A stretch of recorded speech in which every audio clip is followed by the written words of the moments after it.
Bienvenue dans cette formation où je vais vous expliquer comment créer un site de vente en ligne de A à Z.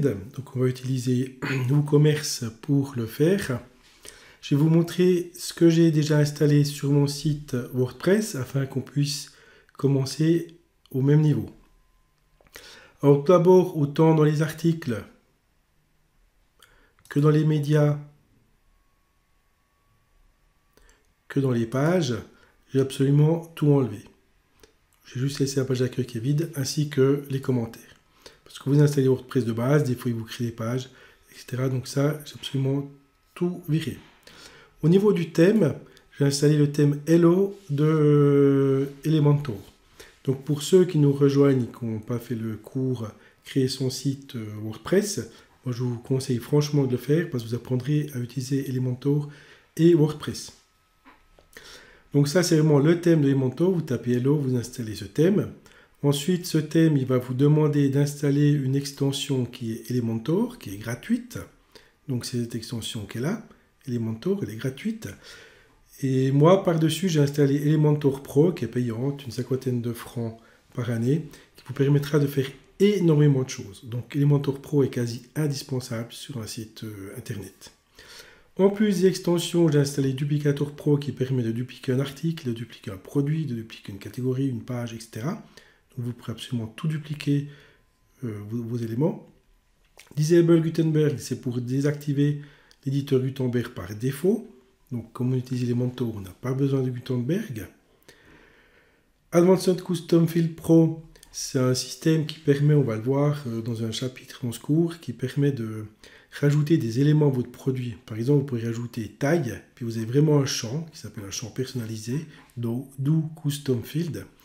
Vous permet de rajouter ce champ puis de mettre une taille à un produit, ou l'origine, ou le lieu, ou conseil, etc. Donc vous pouvez rajouter plein de champs personnalisés sur vos produits. Ensuite, j'ai mis thème sécurité, étant donné que mon site est vraiment hébergé ici et que je ne suis pas en local, j'ai mis thème sécurité pour sécuriser mon site. Là aussi, vous avez une formation sur le cours Créer son site internet.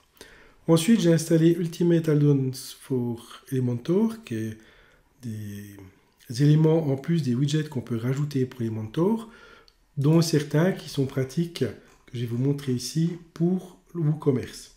Par exemple, WooCommerce, vous devez chaque fois cliquer sur le produit et après l'ajouter au caddie. Ben là, vous avez un petit plugin qui existe, Woo Add to Chart, qui vous permet de faire du shopping direct. Donc vous pouvez directement cliquer sur Shop Now et puis vous met dans le caddie. Donc ça, c'est quand même pratique. Et puis vous met encore plein d'autres petits plugins pour gérer les produits et les catégories. Ça, on y reviendra, ça fera partie aussi d'un chapitre. Donc voilà ce que j'ai installé dans mon WordPress. Maintenant, ce que je vais faire, c'est créer, dans mon WordPress, je vais créer une page accueil. Puis dans cette page d'accueil, je vais créer mon en-tête. Donc ça, c'est mon en-tête. Je vais maintenant créer l'en-tête et le pied de page pour avoir quelque chose de plausible. Et ça va aider également les personnes qui n'ont pas fait le cours Créer son site internet de comprendre l'utilité d'Elementor Pro. Ce que je vais vous montrer maintenant avec les modèles, ici, c'est de construire une en-tête et un pied de page. Donc ça, vous y avez accès uniquement avec Elementor Pro. Donc ici, maintenant, je vais aller dans en-tête. Je peux créer des pieds de page, des en-têtes, etc. Donc je vais aller dans en-tête. Je vais ajouter une en-tête. Je vais l'appeler en-tête. Je vais faire créer.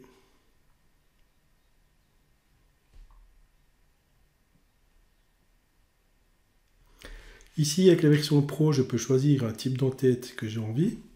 Donc je vais créer une en-tête très basique. Je vais prendre celle-là là.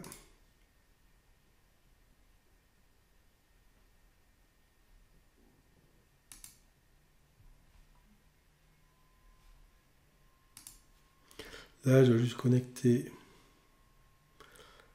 sur mon compte Elementor.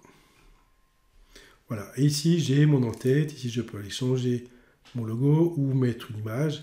Donc là je ne vais pas aller m'amuser avec les logos, je vais directement mettre une image.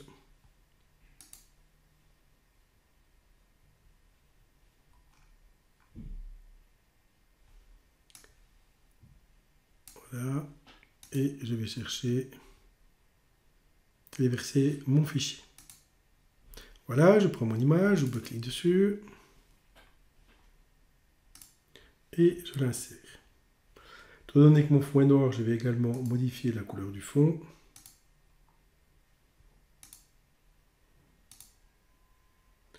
Et je vais mettre un gris un peu plus clair. Voilà. Ceci, le church, je vais l'effacer.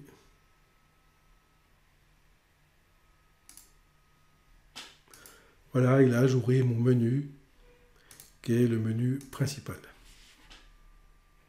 Et pour l'instant, il n'y a évidemment que la page d'accueil. Là, je n'ai pas m'amusé à tout paramétrer. Ça, vous le trouvez dans le cours précédent, créer son site internet.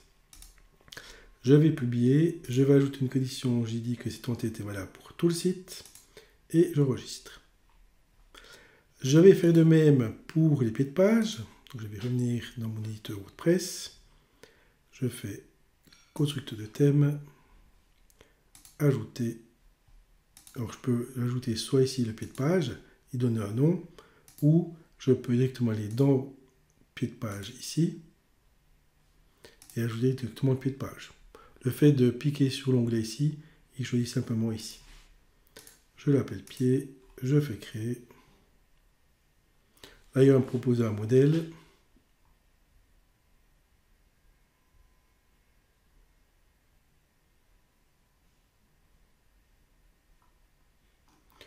Bah, je vais choisir, tiens, ce modèle-là, c'est le même que j'ai choisi sur les écoles du web.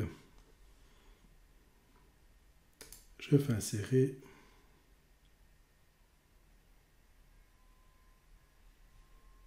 Ici, je peux modifier la couleur si ça ne me plaît pas. Je vais remettre le même gris. Voilà, dans style. Je vais choisir mon gris. Celui-là. Je vais le copier. Et ici, cet élément-là, il se trouve dans Avancer. Donc, c'est pas vrai, dans Style. Et c'est forme de séparation. Et c'est la forme de séparation en haut, un triangle. Et là, je peux la changer. Ça, nous n'avions pas vu spécialement dans la formation d'avant. Voilà, maintenant j'ai mon pied de page. Ici, bah, vous comprenez qu'on mettra le logo, etc. Et différents textes. Donc, je vais publier ça. J'ajoute ma condition. Je dis que c'est dans tout le site. J'enregistre. Et voilà, si maintenant je retourne sur mon site de base, ça c'était l'ancienne en-tête et le pied de page. Si je fais actualiser, bah, j'aurai le nouvel en-tête et le nouveau pied de page. Donc il est clair qu'avec Elementor Pro, vous pouvez créer vos modèles d'en-tête et de pied de page. Donc rien que pour ça, ça vaut la peine de l'acheter. Sinon, vous vous retrouvez avec un thème qui est complètement vide. Donc voilà pour la configuration de WordPress. Maintenant, il ne restera plus qu'à installer et configurer WooCommerce.